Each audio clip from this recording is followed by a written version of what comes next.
राउर दर्शन कइके रास्ता के सब भूख परेशानी दुख तकलीफ खत्म हो गइल बाबा। मन के मुराद पूरा हो गइल, राउर चरण छुए के मिल गइल।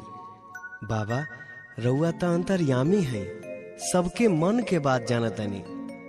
दिल में बहुत आशा लेके एगो निहोरा करतनी बाबा, फिर से हमरा गंगा माई के ऐसने पवित्र कर दी जैसन हमनी के सुनले रहनी जा।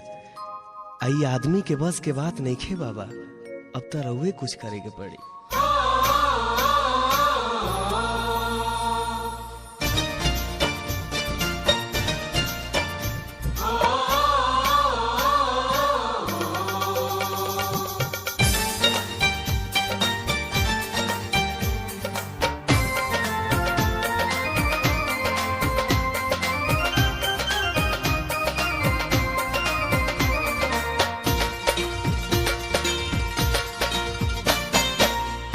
जोरी करी लेनी हो रबा सोझाई के, हाथ जोरी करी लेनी हो रबा सोझाई के। ए बाबा फिर से निर्मल कर हमरा गंगा माई के।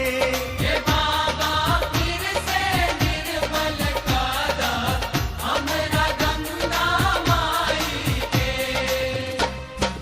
हाथ जोरी करी लेनी हो रबा सोझाई के, हाथ जोरी करी लेनी हो रबा सोझाई के।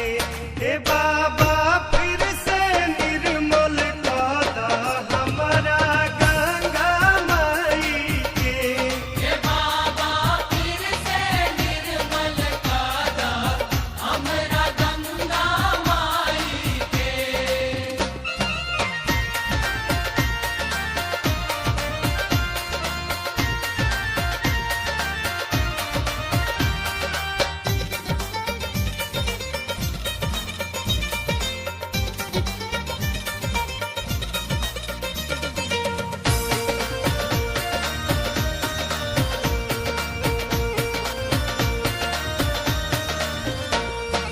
एक बूंद रहे जेकर अमृत जैसन, अमृत जैसन हो अमृत जैसन।